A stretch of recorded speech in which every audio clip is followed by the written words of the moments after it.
This unbelievable laser pass that Donovan Mitchell threw for the wide open 3 capped off a 17-point fourth quarter comeback for the Utah Jazz against the best team in the league. They are rolling right now, having won 7 of their last 10 games, and this is the remaining schedule, being only 2 games behind the 3rd seed in the Western Conference. Think about that. As much hype as the Thunder and the Rockets have generated with their MVP candidate players, the Jazz are right there, and they're just hitting their stride after a slow start. If you don't follow them on a regular basis, enjoy these beautiful highlights while I explain why your favorite team hopes to avoid Utah in the first round of the playoffs. What up everybody, my name is Stefan and this is Heat Check. Let's get into it. I guess we wanted to see a bigger leap in a second season, but the fact that Donovan Mitchell started the year off with some nagging injuries meant that he had to do some catching up. But excuses aside, it seems like both him and the Jazz have figured things out, and this is why. In games where Donovan has played extended minutes at point guard, the Jazz are 9-0, and that includes last night's career-high 46-point performance. But Utah couldn't know this because they only moved them at the 1 out of necessity. The big revelation came when Ricky Rubio went down with an injury in January. Throughout that time, Mitchell tormented the opposing defenses and jumped from 24.5 to 30 points per game on terrific shooting percentages. This is the perfect position for him because of the fact that on offense he can choose whether he wants to get a full head of steam and blow by defenders or just stop and pop for 3, and he showed against Milwaukee that he can definitely do that at a high level. Donovan is extremely quick and great at taking his man off the dribble and exploding to the rim. His strength also allows him to take the contact and finish through it, and if the help comes, he can kick it out to the shooter as well. He is more than a willing passer, and all of his teammates are benefiting from that.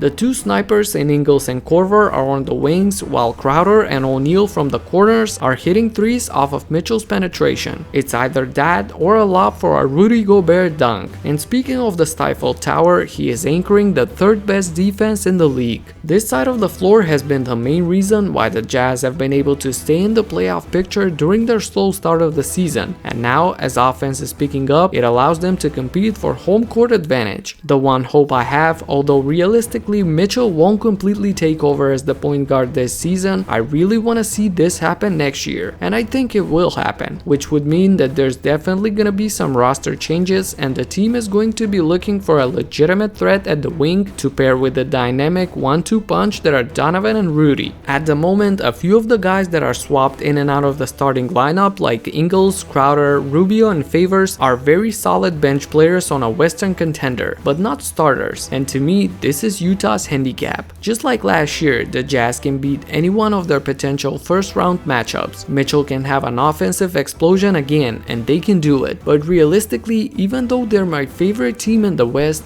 I don't think they can win 2 rounds depending only on him as the offensive motor. They are closer than anyone thinks to being extremely dangerous though, and this is why Utah must be aggressive in the offseason. Just imagine what a legitimate 20-point scorer like Chris Middleton can do for this team, or Kevin Love, who isn't really old but is wasting his years on a Cleveland team going nowhere. Any of these guys can help Utah form a big 3 and go deep in the playoffs. Until then, I guess we can watch Donovan Mitchell and enjoy in performances like the one last night, and hopefully something similar to the postseason ones last year against the Thunder. So yeah, I really enjoyed making this video about one of my 2 favorite players in the league, the other one being my alter ego according to you guys, so you definitely know him all too well. That's it for now. If you like this video, subscribe and hit the notification bell so that you don't miss my future in-depth analysis.